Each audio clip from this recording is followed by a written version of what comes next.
যে সমস্ত মানুষ 5 ওয়াক্ত নামাজও পড়ে না, যে সমস্ত মানুষ দিনের ধারও জানে না, কোরআন পড়তেও জানে না, পড়েও না, জানেও না, কাউকে দাওয়াতও দেয় না, কারোর কথা শোনেও না। আল্লাহু আকবার, আল্লাহু আকবার। এই আয়াতটি আপনার একটা মানুষের জীবন পরিবর্তন করে দিতে পারে।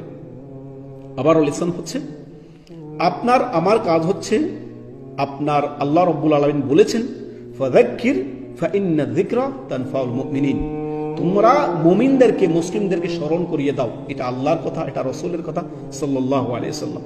আমাদের কাজ হচ্ছে দাওয়াত পৌঁছে দেওয়া, বাস। ওই সকল মানুষ যারা আল্লাহর স্মরণ থেকে, আল্লাহর জিকির থেকে গাফেল, তাদেরকে সুন্দর করে শুনিয়ে দিবেন। আল্লাহ রাব্বুল আলামিন বলেছেন সূরা তাহা আয়াত নম্বর 124 এবং 125 নম্বর আয়াত, আল্লাহ বলেন ওমান আ'রাদা আন যিকরি, যে ব্যক্তি আল্লাহর জিকির থেকে গাফেল থাকবে ফাইন্না লাহু মাঈশাতান দানকা, তার জীবন হবে সংকুচিত জীবন।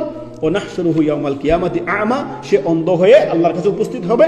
তখন সে বলবে ক্বালা রাব্বি, হে আমার প্রতিপালক, লিমা হাশারতানি আ'মা, আমাকে কেন অন্ধ করে উঠালেন? তখন ওয়াকাদ কুনতু বাসীরা, আমি তো দেখতে পেতাম দুনিয়াতে, তখন আমাকে কেন অন্ধ করে উঠালেন? তবে এটি অত্যন্ত জরুরি আয়াত।